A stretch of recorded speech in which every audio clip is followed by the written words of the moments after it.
गोटिए दिन एका सांगरे उठिला जेजेमा और नाती कोकेई। नातीर मृत्यु खबर शुणी टली पड़िले जेजेमा आ गोटिए जुईरे जलिला जेजेमा और नाती चिता। मृतक दुई जन हेले बलांगीर सदर थाना आर कॉलोनी रे रहुथिबा खुंटीपाली ग्रामर पद्मिनी खुआस एवं तांको नाती सुमन खुआस। सदैपाली विस्थापित कॉलोनी रे रहुचंती खुंटपाली ग्रामवासी। सेही कॉलोनी रे घटिछि एहिभଳି अभावनीय घटना। सोमवार संध्यारे सुधीर खुआस 17 वर्षर पुओ सुमन खुआस पेटरे जंत्रणा होइथिला। परिवार लोके सुमन को बलांगीर भीमभोई मेडिकल ले भर्ती करथिले।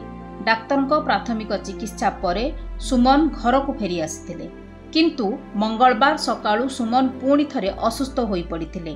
परिवार लोके तुरंत तांको मेडिकल ले भर्ती करथिले, मात्र डाक्तर तांको मृत घोषणा करथिले।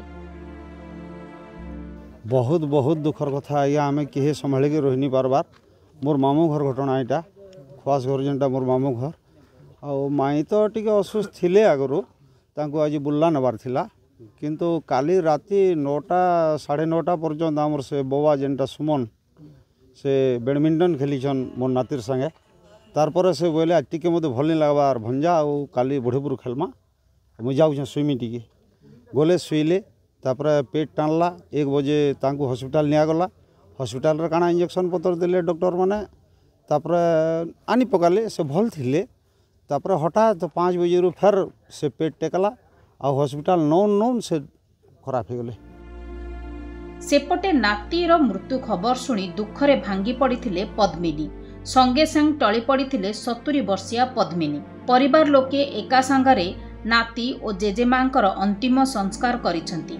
एपरी दुखद घटना को नहीं सारा बलांगीर सहर स्तब्ध हो जाइथिबा बेले पुओ और मां को हराई भांगी पड़िसंती सुधीर खुआस।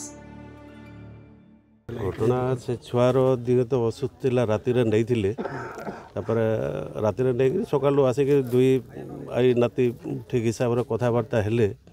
तापर हठात से छुआर डेथ हो गला पर से टिके बेसी मर्माहत हो गले। सेनु मु निजे तामने मेडिकल भी नहीं गिरी ताकू बोली एटा कि पूरा नेचुरल प्रोसेस रे से